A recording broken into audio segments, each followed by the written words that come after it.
Allah. Kalau sudah seperti itu, ketika ruhnya sudah menghadap kepada Allah, hatinya menghadap kepada Allah, ma yadfa'uhum ila siyadah 'alal ardi la an tariqil istihbad wal qahri wal ghalabah. Kalau sudah seperti itu, ketika kembali selesai sholat, maka ruhnya, maka hatinya akan menjadi pemimpin yang benar untuk anggota badannya, untuk keluarganya, untuk orang-orang di sekitarnya. Ya. Hatinya yang dikatakan al-qalbu ra'isul jawarih. Hati itu adalah pemimpin semua anggota badannya. Kalau sudah hatinya membawa kemahasucian Allah, kebesaran Allah, kalau sudah hatinya mengakui keagungan dan kebesaran Allah, maka anggota badannya tunduk kepada hatinya untuk taat dan melakukan dengan berbagai macam kebaikan. La tariqil istiqbal. Melakukan kebaikan tadi anggota badan ini bukan dengan jalan pemaksaan. Wal qahri wal ghalabah, bukan dengan jalan paksaan dengan kekuasaan, dengan uang dibayar baru mau taat. Cukup lisannya mengatakan kepada orang-orang di sekitarnya, ittaqullah, bertakwalah kalian semua kepada Allah. Sudah tembus ke hati-hati jamaahnya, menangis karena Allah Subhanahu wa taala, karena terpancar ucapan dari hati yang menancap dalamnya asma Allah Subhanahu wa taala. Ketika dikatakan ittaqullah, takutlah kalian kepada Allah, sebagaimana yang disampaikan oleh Al-Habib Muhsin Al-Hidwan. Beliau seorang mursyid daripada anak thariqah, anak Sabandiyah. Beliau ketika mengatakan ittaqullah, satu lapangan menangis kepada Allah Subhanahu wa taala. Ini hati-hatinya, qalbunya, ruhnya setelah menghadap kepada Allah seperti itu, maka ditancapkan Allah dalam hatinya. Merem, pandang hatinya Allah terus, karena sahadatnya qalbu itu, sahadatnya hati itu adalah Allah. Sahadatnya lisan kita, asyhadu an la ilaha illallah wa asyhadu anna muhammadar rasulullah.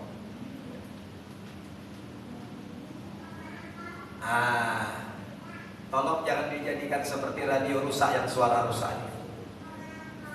Jadi diamalkan istighfarnya kayak kemarin, la ilaha illallah, ya Allah, ya Allah, tancapkan, hujamkan ke dalam jantung yang sebelah kiri. Di situ ada al-lub, hati sanubari. Ya. Kalau baca Ihya juz 3, ya, di sana pegang. Maka kita disunnahkan ketika Allahu Akbar. Kenapa disunnahkan menaruh di dada? Di dada agak kiri sedikit. Disinilah tempatnya hati rohani kita. Ya, agak ke kiri sedikit, ditekan biar tidak kemana-mana ini hati, ya. Biar ingat kepada Allah. Ya. Lakukan ibadah seperti itu. Kalau kita berzikir, pegang la ilaha illallah dengan tangan kita sebelah kiri kita. Maka dari itu ketika kita tidur disunahkan miring kanan, supaya roh hati kita berada di atas, ya Pak. Ini bukan gak ada hikmahnya tidur miring kanan, bukan gak ada hikmahnya. Hikmahnya supaya hati kita ada di atas, menghadap kepada Allah Subhanahu wa taala. Kalau sudah hatinya selalu bersama Allah, otomatis anggota badan yang lainnya akan selalu taat kepada Allah Subhanahu wa taala.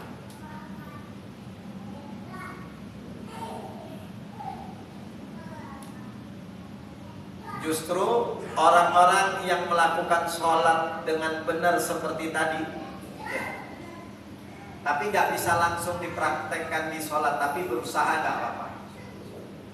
Tapi dengan jalan zikir dan istiqomah kayak kemarin yang kita praktekkan, pasti sudah.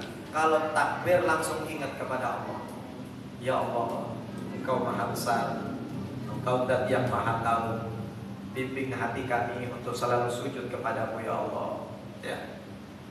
Lisannya membaca iftitah seperti itu yang dilakukan, mengakui dia sedang berhadapan dengan Allah. Nikmat dapat sholat seperti ini. Dengernya aja nikmat, apalagi sampai dipraktekkan dalam sholat. Mengakui dan menyatakan kebesaran akan keagungan Allah. Ketika baca subhanallah, gak perlu mandang kemana-mana. Saya membaca tasbih ini ya Allah, saya benar-benar menyatakan bahwasanya Engkau adalah Zat yang maha suci. Tidak seperti hamba-Mu yang penuh noda, dosa dan kotoran ini ya Allah. Ya. Maka ketika sujud, kita berada di tempat yang paling mulia di anggota badan kita adalah kepala kita. Ketika kita berada terdekat dengan Allah Subhanahu wa taala, kepala kita letakkan di tempat yang terendah, bahkan lebih rendah dari yang paling hina di anggota tubuh badan kita. Apa yang paling hina di anggota tubuh badan kita? Dubur kita, kemaluan kita, tempat keluarnya kotoran. Kalau sujud tempatnya lebih tinggi dah dia. Lebih tinggi. Kita disuruh menyatakan rendah. Usahakan kosong hatinya, nggak punya apa-apa kecuali Allah Subhanahu wa taala. Tidak mencari pangkat di dalam ibadahnya, tidak mencari perhatian di dalam ibadahnya. Hanya perhatian Allah yang diharapkan, hanya pandangan Allah supaya Allah bisa nadroh ke dalam hatinya. Kalau sudah sekali pandang saja oleh Allah Subhanahu wa taala, hatinya dipandang satu kali saja oleh Allah Subhanahu wa taala, dia termasuk hamba-hamba Allah yang dicintai selamat dunia akhirat insyaallah. Ada yang ditanyakan, silakan Pak. Ya Pak, saya tanya. Y. Dekat. Ayo. Online.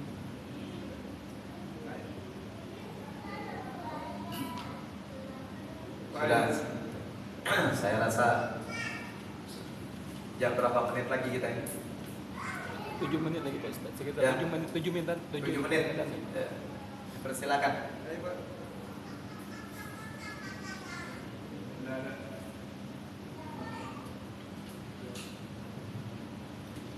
Ayo.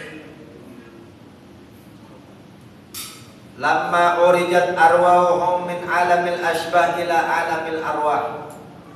Tatkala dimi'ratkan roh-roh mereka dari alam dunia ini menuju ke alam arwah, au min alamil mulki ila alamil malakut, dari alam dunia ini menuju alam malakut, ittasa'at 'alaiha dairatu arzaqil ulum, maka bertambah luaslah wilayah keilmuannya, wa futihat laha makhazinul fuhum, dan dibuka oleh Allah tempat-tempat pemahaman yang tadinya tertutup, pemahamannya semakin mudah, diberi kemudahan oleh Allah.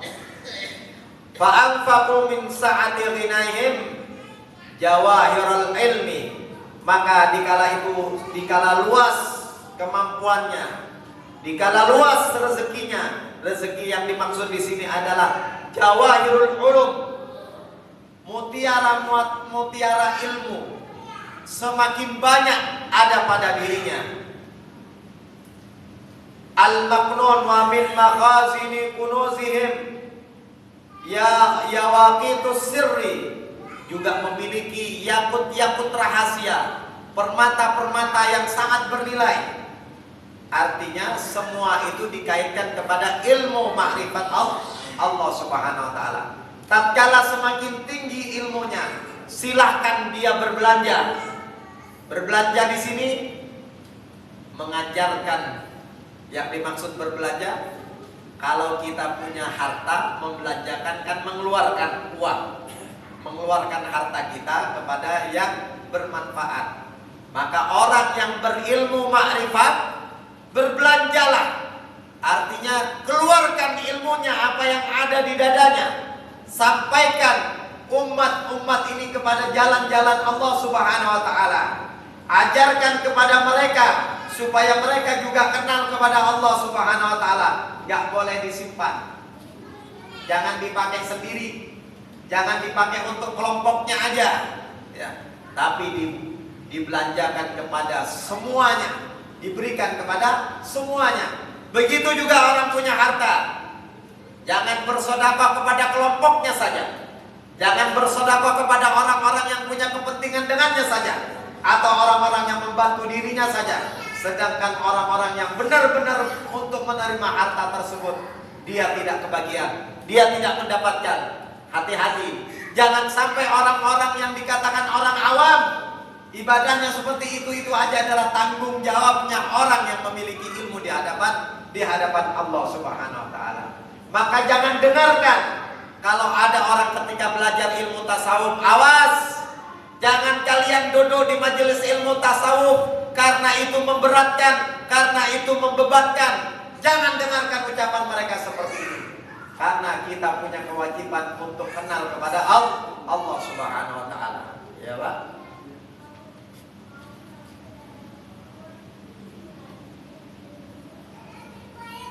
Fattasa'a lahum maidanul majal wa raqibu ajyalal balagha wa fasahatul maqal.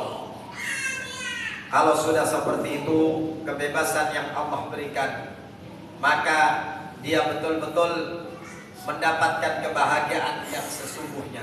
Inna lillahi rijalan min man nadhara ilaihim sa'ida sa'adatan la yasqa ba'daha abadan wa hum ahlus sirri wal hal. Sesungguhnya Allah di muka bumi ini punya rijal. Rijal itu asal artinya orang laki-laki perkasa. Rijal artinya orang-orang besar di sisi Allah. Mereka adalah para kekasih-kekasih Allah Subhanahu wa taala yang ketika mereka dapat pandangan dari mata mereka, dia akan bahagia di dunia dan di akhirat. La yashqa bihi abada, dia tidak akan binasa selamanya.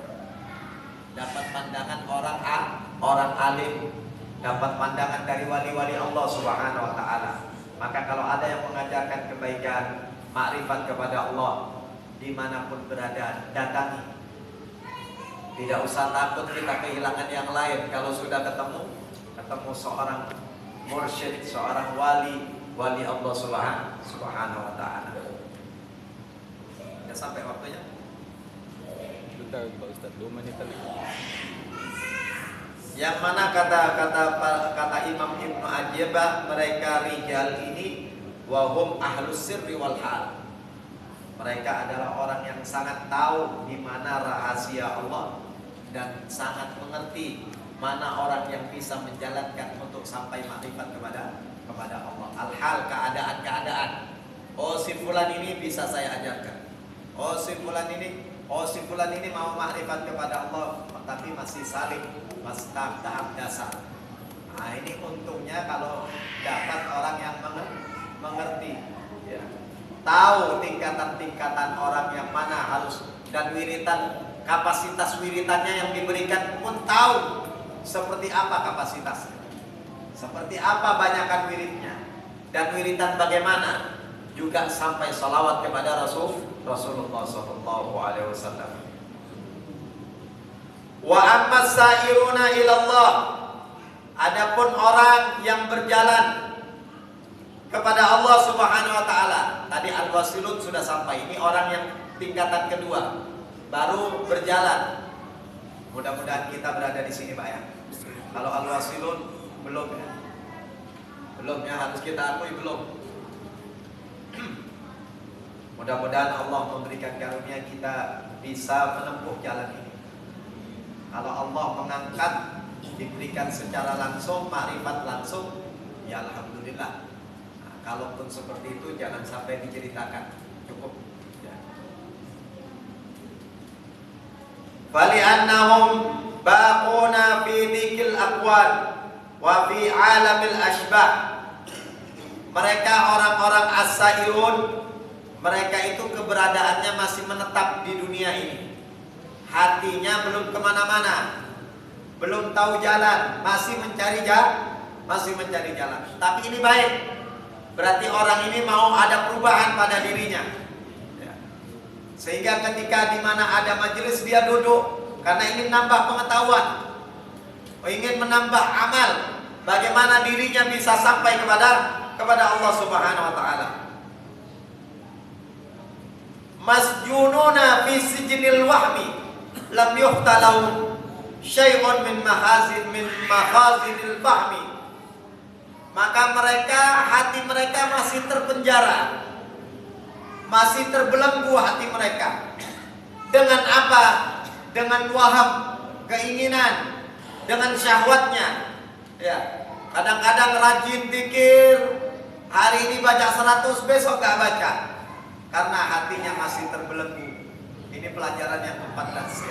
Ketika hati masih terbelenggu, tidak akan bisa mendapatkan jalan. Tapi dia punya keinginan, as-sairun, maka disebut orang-orang yang mau mencari jalan, masih mencari jalan, belum mendapatkan jalan. Maka mereka belum dibukakan oleh Allah Subhanahu wa taala. Tentang apa yang belum dibuka? Makhazinil fahmi. Pemahaman keilmuan mereka belum mantap. Masih kadang mau, kadang enggak. Ya. Datang rajinin. Begitu datang godaan dunia, oh, besok ini kalau saya hadir majelis, keuntungan 1 juta lewat ini. Cincin saya pertemuannya habis maghrib ya. Kayak apa ini? Modal zambrut saya ini 4 juta sudah ditawar 5 juta. Untung 1 juta ini. Mau ke majelis tasawuf malam Senin atau ngambil uang 1 juta. Sudah setan goda. Apa digodanya? Ambil untungnya, kasih sebagian gurunya. Nanti dia ngajarkan secara khusus. Kena kau. Kena oleh setan. Disuruh nyuap gurunya. Gurunya disogok supaya belajar khusus. Na'udzubillah.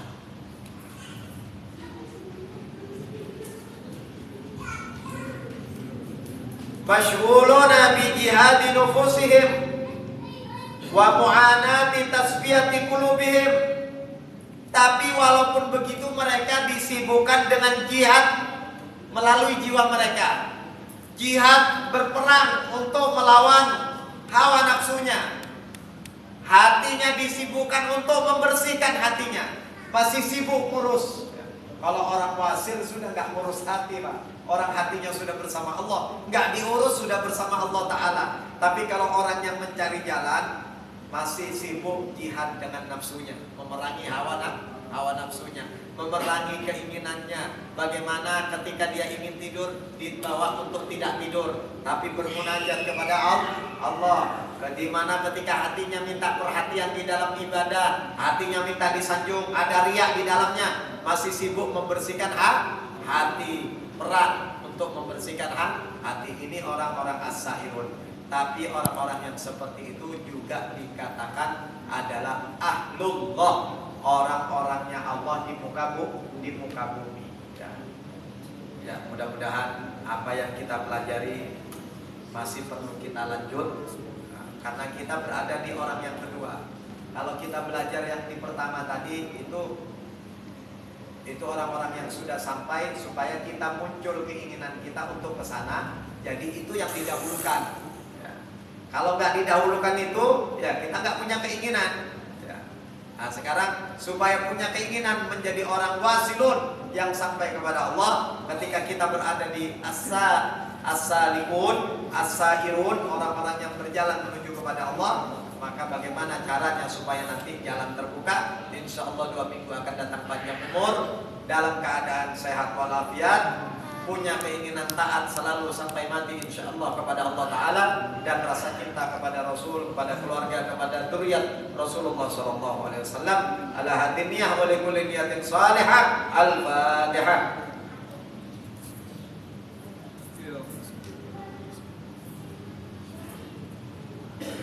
Bismillahirrahmanirrahim. Alhamdulillahirabbil alamin. Allahumma salli ala sayyidina Muhammadin wa ala alihi wa sahbihi wa barik wa sallim ajma'in.